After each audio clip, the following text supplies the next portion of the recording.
Welcome, I'm Paul, this is Dave. You're watching my channel's monthly compendium for the month of October 2024.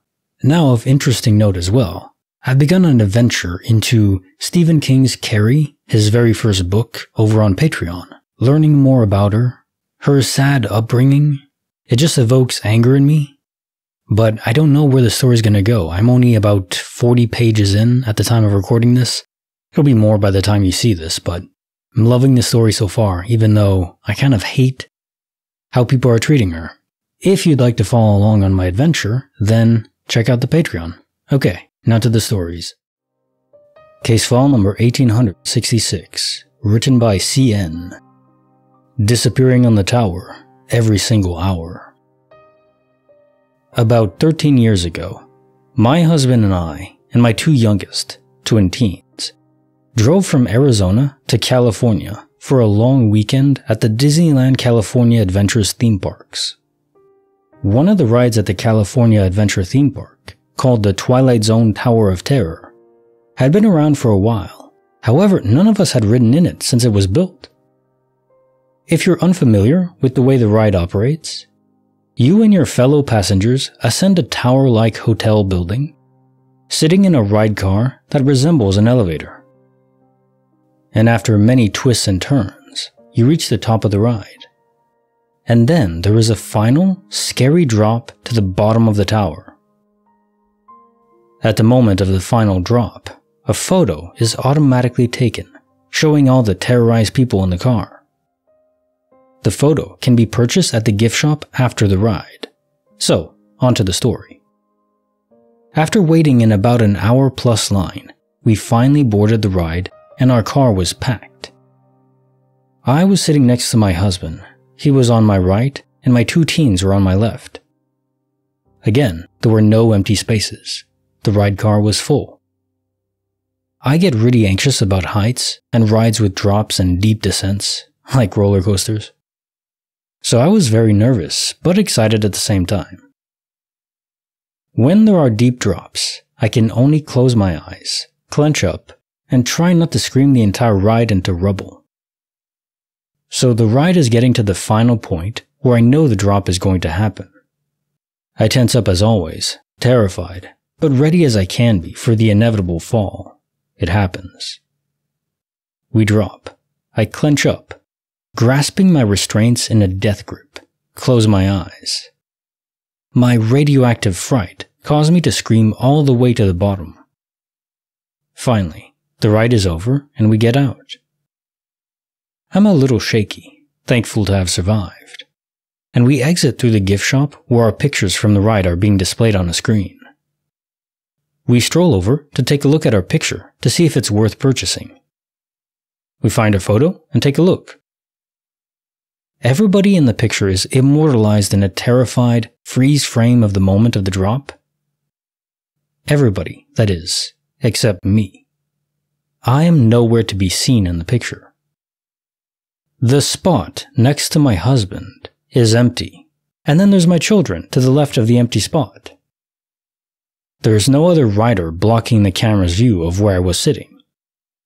The photo clearly shows an empty seat. I am simply not there.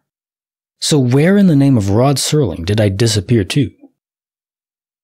And let me clear up a couple of things. I am tall for a female, at 5'9". So there was nowhere for me to duck or hunker down, or my tall frame would not be seen in the picture. We were wearing restraints which severely limited our movement. And again, the ride was packed, so where could I have gone? We were understandably shocked and confused over my absence in the photo. My husband, an engineer and one of the most rational people I know, couldn't even begin to offer a possible explanation of this incident. It became a running joke between me and my husband about my having disappeared into the Twilight Zone.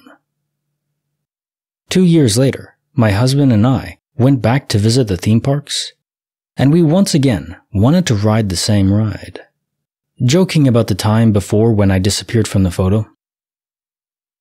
We rode, I was as terrified as ever, and after the ride was over, we went through the gift shop to check out our photo, joking about my unexplained disappearance on our first ride. Our joking stopped abruptly as we looked at our photo, and next to my husband, once again, there was an empty space where I should have been. We were flabbergasted. Not once, but twice this had happened. I was completely erased from the photo. To this day, my husband and I have no explanation as to why the cameras on that ride never seemed to see me. Again, with the restraints, my height, and the full complement of passengers, it was impossible for me to duck or dip out of the photo, and trying to do so would likely result in my getting maimed or killed. This happening once was crazy enough, but twice? We've since moved to California and are planning another trip to Disneyland soon. I believe the Tower of Terror has since been transformed into another type of themed ride. But regardless of the changes, I'm not really sure I would want to get on it, because somehow, according to the cameras, I never actually do. Case file number 1867, written by Abducted by Neon, Radio Dead, A Foggy Dread. I was on a small road trip. My two friends and I were going across state lines to drop one of them off at home. It's later at night, very dark out and no moon. We're driving down the highway and there are no cars around. We're running out of gas, so we pull over to a station, fill up. This is when it gets weird. We start driving and I glance at the clock. It's nearly 2 a.m. and this was maybe 15 years ago, so we only had the radio clock. This radio clock freaking sucked and would randomly just die on us. The whole radio would. We're driving down the road for maybe a half hour when we hit some fog. The radio starts going nuts and dies. We just shrug it off and keep driving. The place we're going to was only 2 hours away from the gas station, so we figured it wasn't a big deal and we'd just chat. 2 hours pass. No cars, no lights, no gas stations. It was like we were nowhere that existed. The fog was still around too, and we were starting to get worried that maybe we got lost. We fussed with the radio some more to try to get it to turn on, but it wouldn't. After another hour of driving, we spot lights in the distance. It was a gas station. Suddenly, the fog lifted, and as we pulled into the gas station, we realized this is the same freaking gas station. The radio turned on as we pulled up. 3 a.m. But we definitely went longer than that. We tried to reason with it. Maybe we somehow went in a circle? Maybe this wasn't the same gas station. We got back in the car and left. But we never hit that fog again and made it to my friend's place in 2 hours. To this day, I think about that and I can't explain it. It was the most bizarre thing that has happened to me. Case file number 1868, written by Bubble Wrap 11. Mystery meal? Was it even real? To preface this, I've been living in the same neighborhood for more than 10 years, so I know my way around very well. Today, I was running some errands by foot, going from store to store, walking around the neighborhood, something I do frequently. When I was walking down a certain street, I passed by a corner where a famous local fast food place had been open for business for all of the 10 years I've been living here.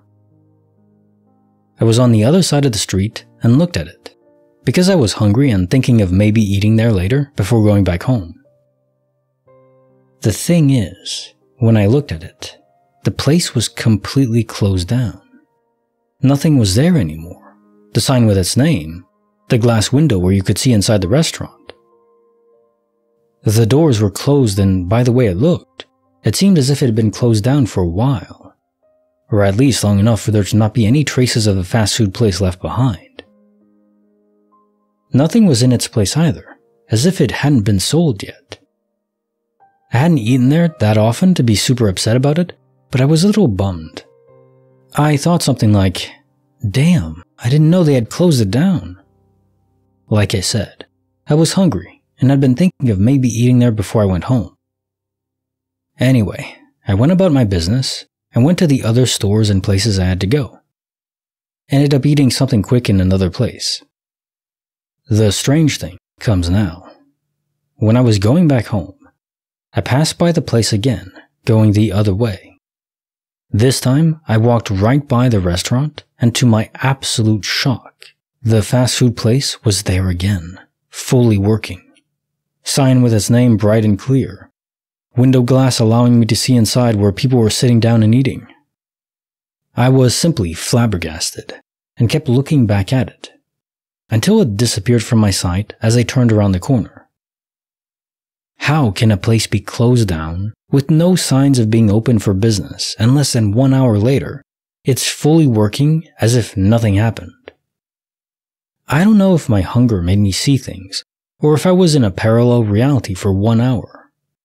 If I knew the fast food joint was going to be there again, I would have taken a picture of it closed down. Case file number 1869, written by Usual Entertainment 649. Rusty Keys and Unusual Mysteries. In 2018, my father and I lived with my grandma. This was before I left for college, for my first year, mind you. One night she asked us to go to the store for her, as she's elderly and needed a lot of help around the house. I went with my dad because I just wanted to get out. Plus, I was about to be gone for a while for college, so I wanted to spend some time with him. She handed us the keys to her car, and we took her car to the store and even filled it up with gas. It was a very short trip, and we came back within 30 minutes. Now, this is what is so weird about all of it. My dad and I were parked at the front of the house, and like most people do, we were chatting before we got out. My dad is a long-winded storyteller, and while he was telling me the rest of the story, I distinctly remember him taking the keys out of the ignition. I remember the sound of the keys being put in a little tray by the shifting gear. I even glanced down at them. When we finished chatting, he told me to grab the keys for him to bring back to my grandma, and that he would grab the groceries in the back. Except, when I went to grab the keys, they were gone. I asked my dad if he happened to grab them out of habit, even though I would have noticed because keys are loud, they jingle. I just wanted to make sure. He told me that he didn't, and that to look in the front tray. I told him they weren't there, and he came back to the front, kinda frustrated because I couldn't find them. He was like, "Oh, you're right. That's weird." So, we practically pull apart the car. We look under all seats, even the back ones.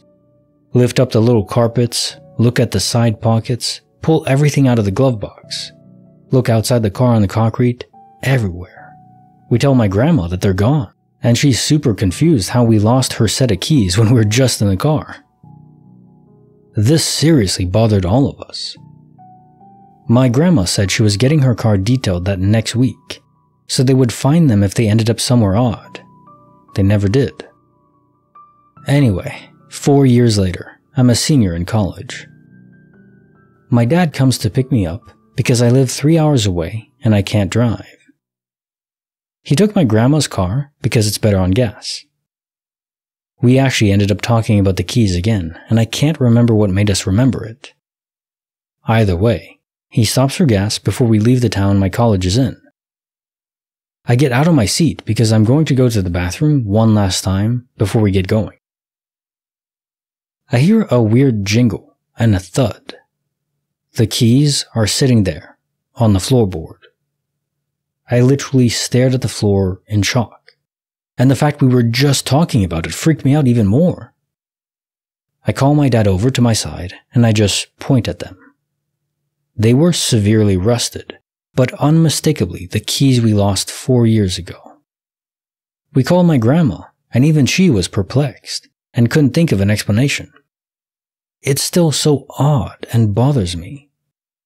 I'm 2 years post-grad now, and I tell this story to my friends in hopes of an explanation that never comes. Case file number 1870, written by Think Professional 97, The Tiny Terror and Sibling Error. This was in England about 2 decades ago. I was a young kid, and me, my brother, and my parents were all standing in the bathroom. My dad had brushed my brother's teeth for him and was about to brush mine. We were very young. My dad put the toothpaste on my toothbrush and then went to turn on the tap to give it a rinse before sticking it in my mouth. When he turns the tap on, then this creature pops out and lands on the toothbrush. It looked incredibly similar, something I've seen before. Humanoid-like and only like 3 or 5 inches tall. It seemed strange, aware and conscious like a human is. It looked around to figure out where it was. It looked me dead in the eye. I was so freaking creeped out, and I had never seen anything like it before, even though it seemed familiar. I remember it very clearly. It definitely appeared to be far more human than fish, but with fish-like features such as gills and a smooth body with a jellyfish-like texture. It did not appear to be a jellyfish, as it had a human face, and very clearly 2 legs and 2 arms with a human-shaped torso and chest. The body was very human. I froze and so did it. It almost seemed like it was on a mission and heading somewhere specific, but had come out at the wrong place. It looked around and realized where it was, then hopped into the drain and it was gone. My parents didn't realize, so my dad continued to push the toothbrush towards my mouth. I was scared as this unknown creature, whose skin had a slightly slimy look to it, had been on something that was about to go in my mouth. I tried to stop my dad, but he wouldn't let me. He is a tough guy you cannot say no to, so I cried while he brushed my teeth. My brother had seen it very clearly also, and was just as freaked out as I was. I brought it up many times over the years. My parents never believed me, but my brother did, and we could clearly recall it many times, both being freaked out. Over the years, my brother seemed to forget or stop believing it. And by the time we were about 16, he said it didn't happen. I don't know what the hell it was, but I am clear in my mind that this happened. It was some kind of fish person from the pipes. Case answer file 1871, written by Seb Carrasco. Footsteps at night and a sibling's fright. I was around the age of 10, and my younger sister was 7. Usually, whenever my sister was scared during the night, she would wake me up, and so I would comfort her and tuck her in bed.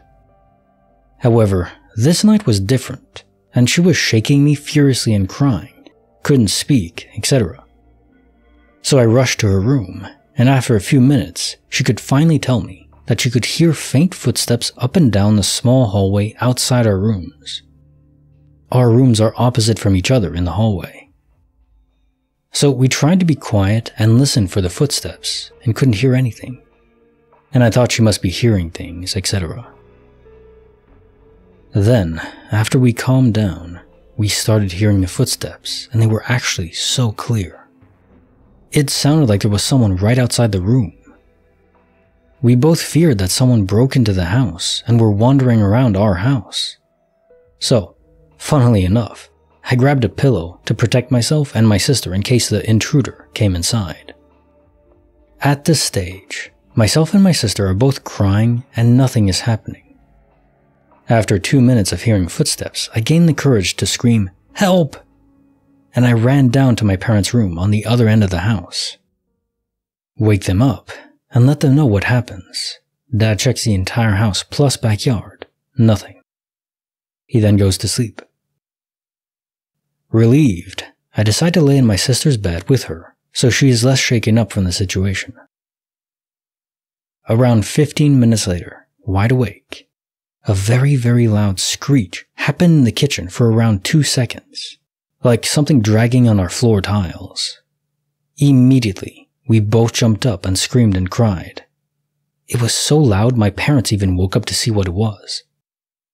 We left our room before my parents and saw our wooden kitchen chair, somehow, dragged on the tiles around 5 meters away from the kitchen table. We thought it might have been something to do with the footsteps. This is hands down the scariest thing I've ever gone through. I live in Australia. In the area I live, there isn't a lot of wildlife other than birds, snakes, spiders. No raccoons, koalas, kangaroos, or larger type animals.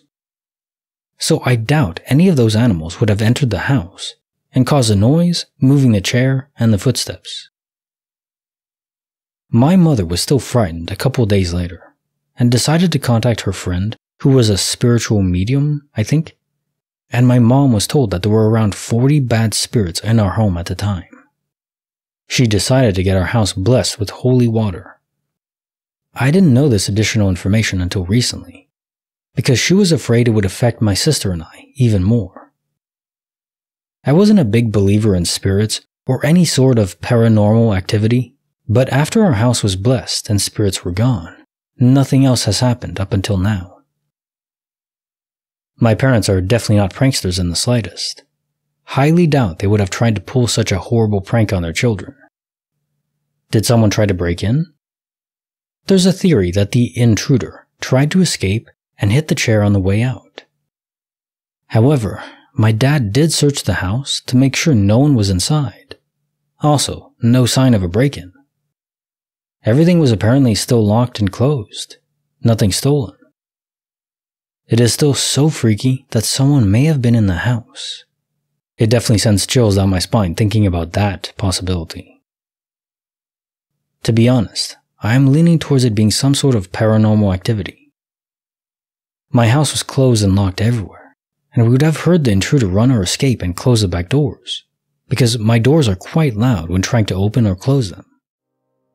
Case file number 1872, written by Augustana 2021, Impossible Miles and Money Piles. So, today is payday. I decided to go on a ride with some friends. Logically, before going out, I went on topping up my fuel tank. I met with friends and we decided to take the intercity highway for a bit. 2 of them were ahead of me, and I was all behind them. I have this little tick. I know it's dangerous. I always check the plates of the car in front of me out of curiosity. I noticed a weird number, the number 68. In my country, each number is attributed to a specific city. That city is so far away from here. I go on and try to catch up with friends. I accelerate, and guess what? While making my way between cars, I see the exact same car with the exact same color and also the exact same plate number. Till now I don't panic. It must be a lack of sleep, I say to myself. We continue to ride our motorcycle and ride approximately 100 kilometers. Logically again, the fuel tank is getting lower. There's only 2 lines in my dash of fuel. We stop to eat and smoke. I paid the bill. It's my payday and we are close friends. I then come back home alone because they decided to go on further on the ride. I park my bike in my garage and remove my helmet and gear. Then I decided to check on the fuel level to decide if I have to wake up early tomorrow to get gas before heading to work. The fuel level is full, and the tank, when opened, is pretty full, like 80%. I remove my pants and start getting dressed in home clothes. I empty my pockets, and guess what? The money bills I had with me to pay are still there. I remember exactly how much I got. I withdrew 500 in currency, gas was 200, so I should have 350 left, because I already had 50 before the start of the ride. The 550 is still there. I seriously don't know how to think of this. I'm not willing to tell anyone, as they will obviously think that I lost my mind. How did I get $200 worth of gas and never pay for it? Case file number 1873, written by Steagles 1. Bluey plate and the pizza's fate. I feel like I'm going nuts. Last night, I cooked and ate a Jack's frozen pizza for dinner. There were 2 small slices left over that I put away into the fridge on my Bluey plate on the bottom shelf. There's nothing important about the plate other than it is distinctive, and I only have a single one. I woke up this morning and decided to put the leftovers into the air fryer. I left them in for a little too long, while I meticulously sliced the bagel sideways. What can I say? I like thin bagel discs. My pizza slices were cooked a little too well done, and part of the cheese slid off and baked onto the rack. Not having time to clean it up, then and there, I left it. and figured I'd clean it when I got home in the evening. I eat my pizza slices and my bagel, put my Bluey plate in the sink, and go about my day. I came home this evening and opened the fridge to get some water. There are my 2 leftover pizza slices sitting in the fridge in the exact place I left them, on the Bluey plate. The same Bluey plate I put in the sink earlier. I was so lost. I ate those slices. I looked in the sink and the dirty dishes were still in there, but my Bluey plate was nowhere to be found. I opened the air fryer and sure enough, there was charred cheese on the rack. I don't know what manifested these pizza slices into existence again after I already ate them, but I'm definitely not eating them a second time. I always try not to waste food, but given that I've already not wasted these leftovers, I think I'll give myself a pass today. Who knows where they come from. Case file number 1874, written by Sheed51. Neighbor's door, seen before. I'm writing this from my car inside my garage right now. Call it a coincidence, call it a glitch, I don't know. But I had to share it with someone because of how shocked I am. Yesterday, when I got home from work, I pulled into my driveway and opened my garage to park in it, like I always do. To my left, I saw a little blonde girl knocking on my neighbor's door. I've lived here almost 10 years and I've never seen this girl. But my guess is it was a kid asking my neighbor's kids to play outside, as my neighbors have little children too. I didn't really see her face, but I saw she had super long blonde hair and looked to be about 8 or 10 years old if I had to guess.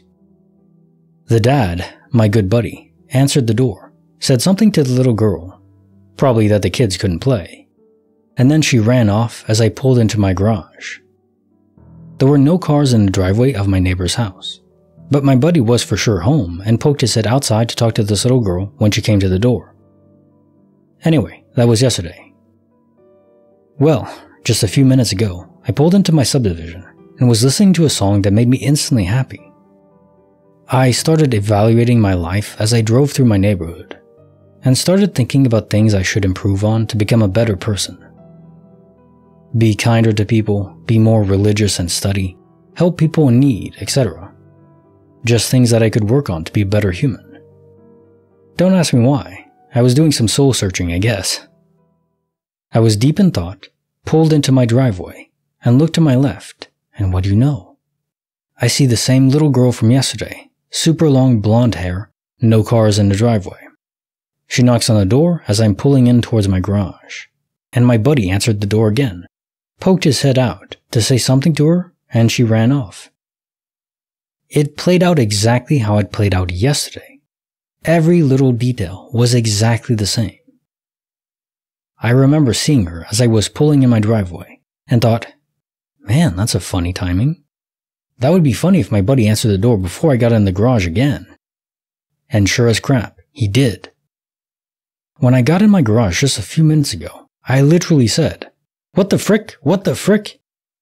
out loud, and decided I had to tell someone about this. I'm honestly a little shocked still. Felt like super déjà vu or something. So I'm going to try to process this, move past this before I drive myself nuts. The first incident took place around 5 p.m., but the second one happened around 7 p.m., not the same time. I do not remember if my buddy and the little girl were wearing the same clothes each day. I was not paying attention to that. Case file number 1875, written by Jameson 2005X. Back to 86, a time warp fix. I have the same routine every day.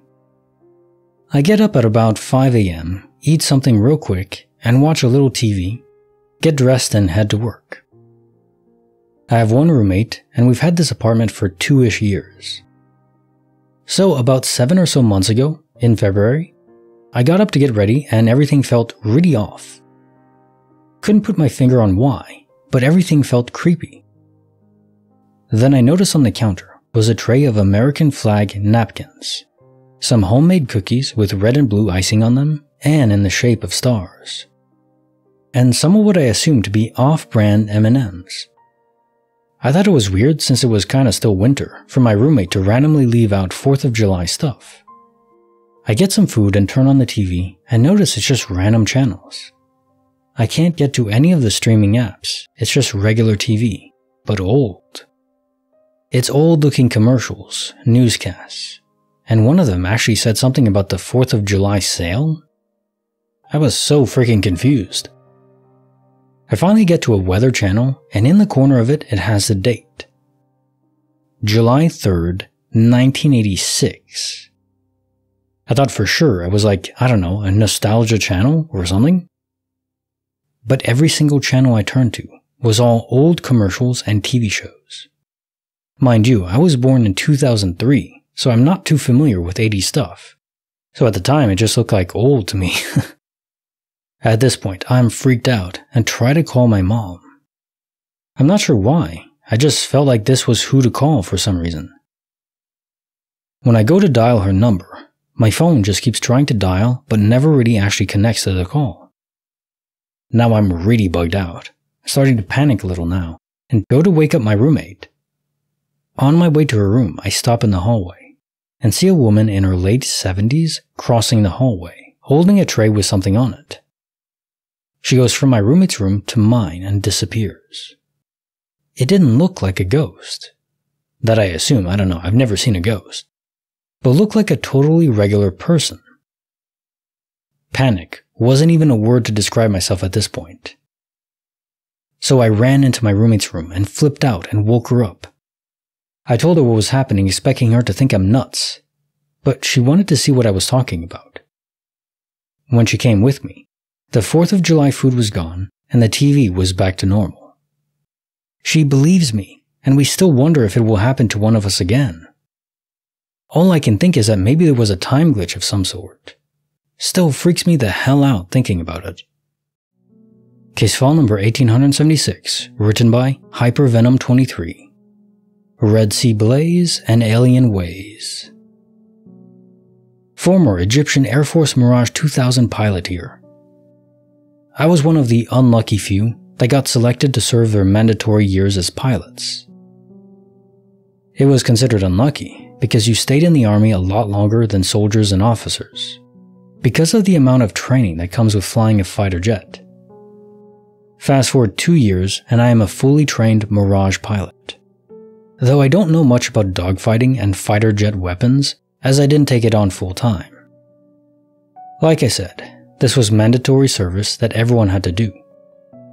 It's just that I was selected to be a pilot for some reason. I only flew like 6 times in the 3.5 years I served. Anyways, picture this. It's a pitch black night and I go out for patrol on the Red Sea border, between Egypt and Saudi Arabia. My friend is commanded to patrol the border on Sinai and Israel. That's usually the most actively patrolled border. Here I am flying in Egyptian airspace when an extremely bright light shone through the cockpit, almost blinding me for a moment. It was so bright it got right through the tinting on the windows and my helmet. It was almost like that memory wiper in Men in Black. It lasted at least a minute. So just as I'm about to call this in to get a possible explanation, the air tower guy starts frantically sort of shouting, but not loudly, like he's talking really fast and in a very worried tone. And I can't hear him through the radio that well, so I couldn't tell what he was saying. I tuned into the frequency the other pilots were on, and they were all just as shaken as me. 30 minutes later, a calmer voice instructs us all to land immediately, as there is an emergency being investigated by the more experienced pilots, dogfighters. So we land 2 at a time. I steer my plane into the hangar, and I get out. Everyone has this frightened look on their face, eyes wide open, mouth shut, and all sorts of lost. Like you talk to them and they're like, sorry, what were you saying again? So I go straight to the base commander, hoping for an explanation that puts my mind at ease. When I get there, I find that he's in his office on the phone shouting about unidentifiable aircrafts infiltrating Egyptian airspace, and that's when I get really scared. I finished my mandatory service years ago. I'm currently studying law in Washington, but that night, I constantly think about it. Was it an alien? Case file number 1877, written by Babe Girl VJ, Birds and Chills and Seasonal Thrills. My youngest daughter would always beg me to buy the seasonal decorations when she'd go shopping. She passed away from a brain tumor when she was 5, and as a way to cope, I started buying those seasonal decorations. Now I decorate my house with them as the seasons and holidays change. Her favorite were those colorful birds from Target. A couple of years ago, just before Easter, I was deep cleaning the house.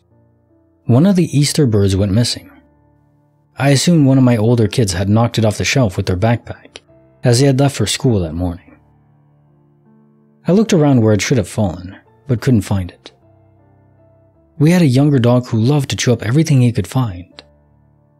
I checked all his unusual hiding spots, but couldn't find them. I continued to clean the house, vacuum, dust, full top to bottom cleaning of the common areas of the house, since I was home alone for the day. Finally, I'm done and still haven't found that bird. I found a lot of missing socks, Legos, and other crap. I grab my cleaning stuff and say out loud, "Daughter, it's okay if you're playing with it, but will you let me know, somehow, so that I know the dog didn't destroy it?" I walked out of the living room and put the cleaning stuff away, under the kitchen sink. I come back into the living room, and there that bird is. It is standing on its feet in the center on the living room floor. These birds have pipe cleaner-like feet, so they were difficult to get to stand right. And it is standing on its feet. I got a chill.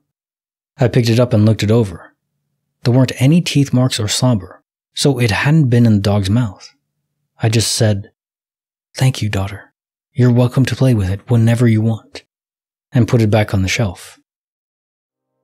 Case file number 1878, written by Not a Username 86. Everything's fine until a woman was frozen in time. Every morning, I have the same routine, more or less. This morning, my routine was no different. I ran up to my local gas station to buy an energy drink. It's something that I've done thousands of times. But this morning, I encountered something for the first time. A real-life, in real-time glitch. It has taken me hours to process what I saw, and even still, I have no idea how or why it happened. But here's what happened. I got to the store and parked my car, and I walked into the store like I do every day. I noticed there are 3 others in line, which is pretty normal for the time I usually go. I move past them and head towards the cooler that has the drink I want. I open the cooler and grab it, and move my way to stand in line to pay. Roughly 30-ish seconds from the time I walked into the door, the first guy pays for his black and mild and his lotto ticket and exits the store. Second person is a mom, and her school-aged child is in tow. They are getting apple juice and what I assume is a little snack for the child before school. They pay, everything is fine, and they head towards the exit. Normal. Everything is normal. But then, the third woman gets to the counter. She's a middle-aged woman, and she asks the clerk for a pack of menthol cigarettes. She lifts her hand to point at the pack she wants, and then suddenly, about 3/4 of the way through the movement, she stops. And not stops like she stopped moving her arm, but stops, as if she was frozen in time. I look around. The lady and her child are getting into their car. Cars are driving by on the main road. I look back at the lady. She's still not moving. Not even her clothing is moving. I look even harder. She doesn't even appear to be breathing. She's literally standing there, perfectly frozen in time, like someone hit the pause button. 10-ish seconds go by. The clerk says, "Ma'am?" No response from the woman. Again, the clerk asks, "Ma'am?" with even more concern in his voice. Again, no response. He looks to me in a way that said, "What the hell?" And I look back at him in a way that said, "No idea, dude." Another 10 seconds go by. She's still just standing there, motionless, in an awkward position. I start thinking, oh damn, is this lady having a bad drug reaction, or is she having a stroke? in my mind. I feel a little off and panicky about the situation. I then chime in, "Ma'am, are you okay?" She's still unresponsive and motionless. Then a few seconds later, after asking if she was okay, and this is what actually totally freaked me out to the max, the lady starts moving and speaking, but not in a normal manner, no. That could be explained, maybe. This lady literally started moving like someone had hit the fast forward button. Her arm completed the upwards movement, pointed at the smoke she wanted, and in an instant, as if several frames skipped, her arm was back down at her side, and then the position of her entire body changed, without moving. And then noise, opposed to words, that sounded very much like super speed up audio came out of her mouth. The look of shock on the clerk's face let me know that he heard and saw the same thing. But then, just like that, everything went back to normal. The clerk scanned the pack of smokes, she pulled out her credit card at normal speed and paid for her item, and exited the store, like nothing strange at all happened. After the lady left the store, the clerk looked at me and said, I'm a regular face to him. Damn, dude, I need to stop taking drugs, that crap's crazy. To which I could only say, I feel you, maybe I need to stop too. For the record, I was not under the influence of drugs. Needless to say, nothing about the event was normal.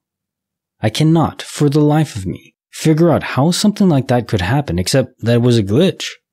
I mean, really. But maybe you had to be there to really understand. Regarding the possibility of a seizure, the way her body movements seemed to skip frames and beyond fast forward seemed very unnatural. But maybe that's also something that happens with seizures? I got up 2 hours early to go to the store and asked the store clerk if they had a video of the events yesterday. He informed me that they should, but that he has no access to the room and laptop that contains the surveillance videos, and that only the store owner can access them. He subsequently informed me that the store owner will not be in until a bit later in the day. He said he will ask the owner to review the tape from yesterday. I also asked the clerk to describe to me what he saw, and he said, Dude, that lady looked like someone hit the pause and then the server lagged. When I asked him if he thinks it could have been a seizure, he said he didn't know, but maybe. Case file number 1879, written by Chesh14. The tire was found. A desert miracle was profound. This happened about 25 years ago. Two friends, let's call them D and J, and I were moving across the country from Georgia to Arizona. We packed up everything we owned into 2 cars, put CB radios in them to keep in contact while driving, and headed across the country on Interstate 40. We stopped occasionally for breaks, switched drivers, etc., so we did not get overly tired. 2 days in, we were just about to cross the New Mexico-Arizona state line at about midnight. D and I were in the car in the lead, and J was driving behind us. Right before the state line, D and I see the headlights suddenly veer off the road. We called him up on the CB, and he said he was rattled, but okay. He did not know what happened, but something was wrong with his car. We get off at the next exit, double back, and find J. By that time, he had figured out he had a blowout. His left front tire was completely shredded. It was really just ribbons of rubber hanging off the rim. And of course, he did not have a spare. So, we unpacked some stuff from the first car, and the 3 of us drove off to find some truck stop or something where we could get a new tire. About 5 miles past the state line, we find this tiny little truck stop that just happens to have a garage with tire service, though the garage wasn't open at night. When the owner got in and heard what we needed, he grabbed a replacement tire, and we drove behind his truck out to where we had left the car. But when we got there, the tire was just flat. All 3 of us had seen it shredded just a few hours before. The guy from the garage just turned on his compressor and filled it up. He said it was weird that it had gone flat all of a sudden like that. He said the tire should be destroyed the way Jay described, that the car suddenly jerked to the side. but he also seemed completely unplussed. He was a very old guy who seemed to have seen a lot of weird stuff out there in the middle of the desert. The tire remained just fine for the rest of the trip. It did not have any problems until a few months later, when it developed a slow leak. Case file number 1880, written by Sarah Smashley. Dishes done and a slap under the sun. I questioned my sanity last Tuesday when this happened. I woke up and started my morning as I always do. Let the dogs out to do their business, pull on some shorts and start watering all my flowers. I walked out onto my small stone porch and audibly said to myself, "It's roomy out here without the table." The table is a 3 foot high by 2 feet wide by 3 feet long, high-top tiled table that I keep on my porch in the summers to cook on the outside to help keep the house cool inside. I had thrown a large barbecue for Labor Day weekend 2 days prior, so my SO moved the table out onto the driveway next to the grill for more surface space. That evening, when cleaning up, he moved the table into the garage and made a comment that he was going to put it back out when he wasn't so tired.